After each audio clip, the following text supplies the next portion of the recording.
হওয়ার সাথে সাথে আমরা আবার গাড়িতে করে এগিয়ে যাচ্ছি।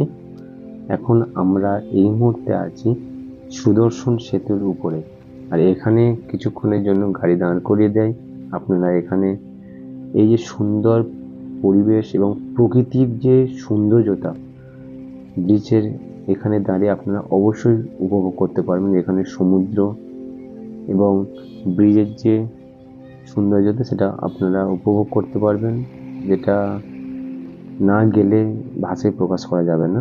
এখানে বেশ কিছুক্ষণ আমরা প্রায় আধ ঘন্টার কাছাকাছি এখানে ছিলাম। এর জন্য কিন্তু ড্রাইভার বা গাড়িওয়ালা কিছুই বলবে না, আপনাদেরকে যতক্ষণ চাইবেন ততক্ষণ এখানে আনন্দ করার সময় দেবে।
এবার আমরা চলে এসেছি শিবরাজপুর সমুদ্র সৈকত, যেটা আমরা বাঙালিরা বিশেষ করে তো সমুদ্র সৈকত হিসাবে পুরীর সন্ধ্যাবেলা যে ব্রিজটা যায় সেই সমুদ্র সৈকতটা আমরা উপভোগ করি। কিন্তু আমরা যে গুজরাটে ঘুরেছি এখানে অনেকগুলো সমুদ্র সৈকত আমরা ঘুরেছি, আনন্দ করেছি, এবং তার মধ্যে আরেকটা হচ্ছে শিবরাজপুর সমুদ্র সৈকত। এটা হচ্ছে আপনার দ্বারকাতেই অবস্থিত। এখানে সাইট সিনের মধ্যে এটাও পড়ে। এখানে গিয়ে আপনি বাইক রাইড করতে পারেন, আপনি বিভিন্ন চড়ার জিনিস, এখানে দেখুন 4 চাকার গাড়িও আছে, এইগুলো রাইড করতে পারেন। এটা এখানে কিন্তু খুব সুন্দর একটি ব্যবস্থা করা আছে যেখানে আপনারা আনন্দ করতে পারবেন, মাত্র 150 টাকা করে নেয়। এবং এখানেই স্কুবা ডাইভ করা যায় এবং বোট চড়া যায়। এখানে অনেকগুলো স্পট করে রেখেছে, মানে আপনারা বিভিন্নভাবে আনন্দ উপভোগ করার জন্য।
চলে পাল খেয়ে যাবো না রে এই পাল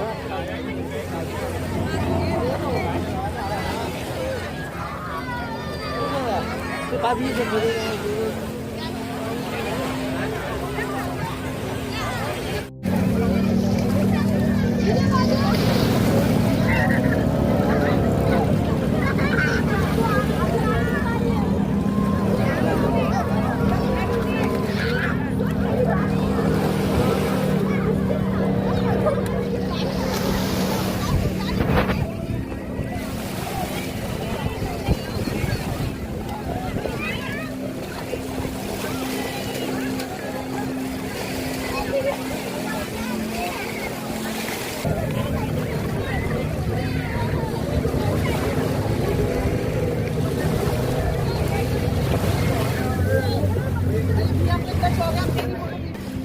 আমাদের হাতে যেহেতু সময়টা অনেকটা কম, তাই আমরা ওই সমুদ্র সৈকত ছেড়ে চলে এসেছি এখন রুক্মিণী মন্দিরে।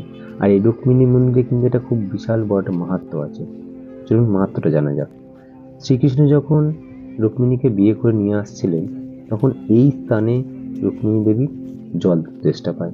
তখন শ্রীকৃষ্ণ পায়ের আঙুল দিয়ে চাপ দিয়ে ভূমিতে এখান থেকে মিষ্টি জল তোলেন এবং সেই জলটি রুক্মিণী দেবী এবং শ্রীকৃষ্ণ পান করেন।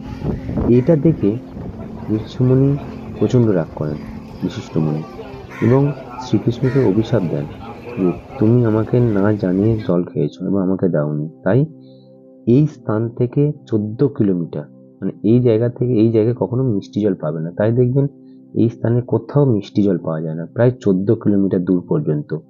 এবং 12 বছর জন্য ছাড়াছাড়ি হবে এবং তাই শ্রীকৃষ্ণ রুক্মিণীকে এই স্থানে রেখে দিয়ে উনি ওনার রাজ্যে ফিরে যায়।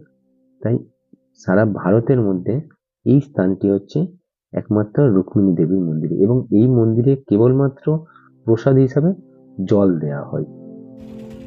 এবার আমরা এগিয়ে যাব ভাটকেশ্বর শিব মন্দির।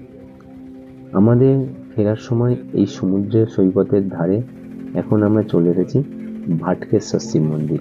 এই ভাটকেশ্বর শিব মন্দিরের আপনি যখন আসবেন আপনি সত্যি মুগ্ধ হবেন।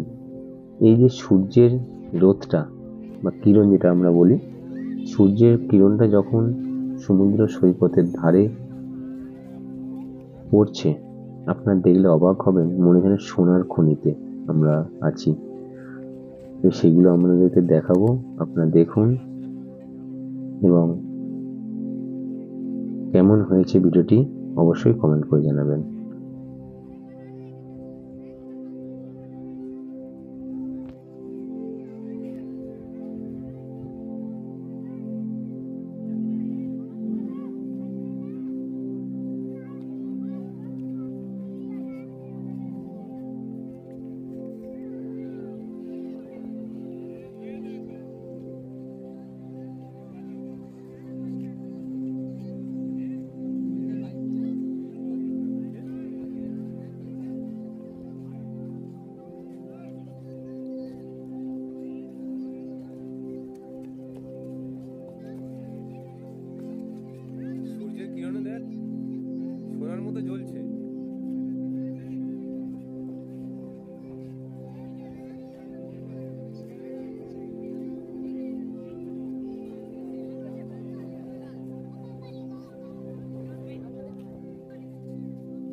এই ভাটকেশ্বর শিব মন্দির দর্শনের পর আমরা আবার গাড়িতে করে এগিয়ে যাব আমাদের গন্তব্যস্থল দ্বারকার আমরা যে হোটেলে আছি সেখানে, এবং সেখান থেকে দেখুন সন্ধ্যার সময় ঠিক সমুদ্র সৈকতের ধার ধরে আমরা একটু বাজারের দিকে বেরিয়েছিলাম। এবং এখানে হচ্ছে একটি শ্মশান আছে যেটা রিলায়েন্স কোম্পানি ডেকোরেশন করেছে, এবং সেই শ্মশানের পাশ দিয়ে আমরা একটুখানি এগিয়ে আসলে আমরা পাবো গায়ত্রী শক্তিপীঠ। আর এই গায়ত্রী শক্তিপীঠ কিন্তু 51 শক্তিপীঠে একটি শক্তিপীঠ। আমাদের হয়তো মানে ভাগ্যটা খুব ভালো ছিল, কারণ এমন সময় আমরা পৌঁছেছি, সন্ধ্যার সময় আমরা মায়ের প্রসাদ পেয়েছি, আমরা পেট ভরে মায়ের প্রসাদ পেয়েছিলাম।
আজকের দিনের মতো আমাদের যে দর্শনগুলো করলাম আজকে এখানে শেষ।